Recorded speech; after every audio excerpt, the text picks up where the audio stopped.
नमस्कार प्रिय दर्शकों, एक बार फिर से आपका हमारी चैनल ग्रांड स्टोरी में आपका स्वागत है। प्रिय दर्शकों, आज फिर एक नई कहानी लेकर हाजिर हुए हैं।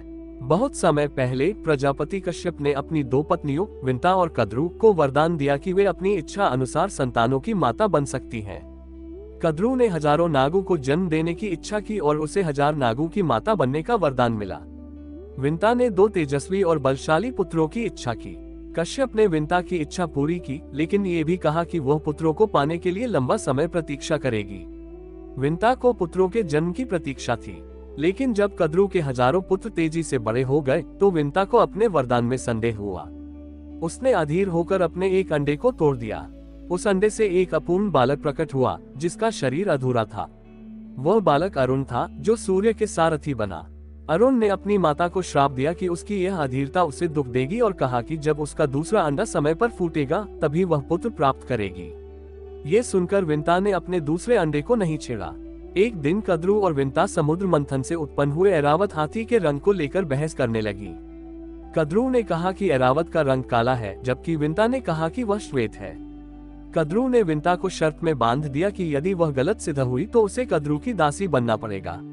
कद्रू ने अपने नागपुत्रों से सहायता मांगी और उनसे कहा कि वे ऐरावत के पूंछ पर जाकर काले बाल की तरह दिखें। नागपुत्रों ने ऐसा ही किया और इस छल के कारण विंता हार गई। कद्रू की शर्त जीतने के कारण विंता उसकी दासी बन गई। विंता ने वर्षों तक कद्रू और उसके नागपुत्रों की सेवा की। ये समय उसके लिए बेहद कठिन और पीड़ादायक था, लेकिन उसे उम्मीद थी कि उसका दूसरा पुत्र जब जन्म लेगा तो वह उसे इस बंधन से मुक्त करेगा। विंता के दूसरे अंडे से गरुड़ का जन्म हुआ। जैसे ही वह प्रकट हुआ, उसकी देह तेज से दमक उठी। वह विशाल आकार और बलशाली पंखों वाला था। गरुड़ ने जन्म लेते ही अपनी माता को उसके बंधन से मुक्त करने का प्रण लिया। उसने अपनी माता से उसकी दास्ता का कारण पूछा और जब उसे सारा वृतांत ज्ञात हुआ तो वह नागों के पास गया।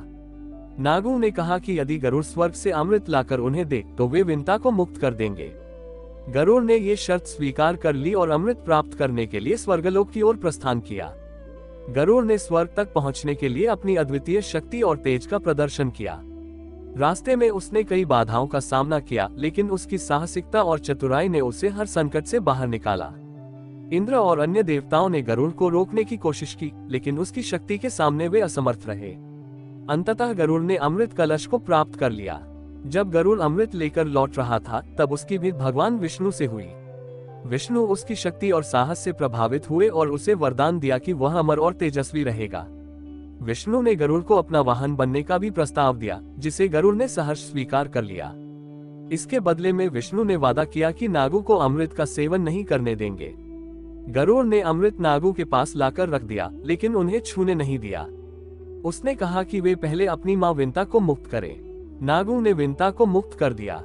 गरुड़ ने तब कहा कि वे अमृत का सेवन तभी कर सकते हैं जब वे स्नान करके आएं।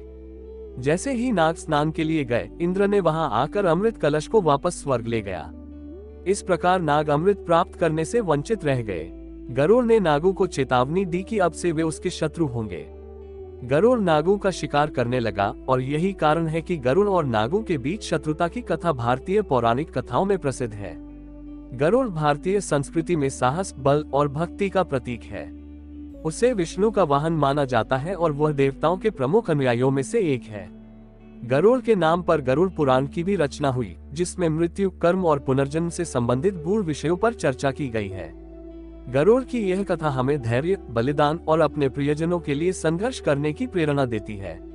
ये हमें ये भी सिखाती है कि छल और धोखे का अंत हमेशा बुरा होता है और सत्य व साहस के मार्ग पर चलने वालों की विजय सुनिश्चित होती है।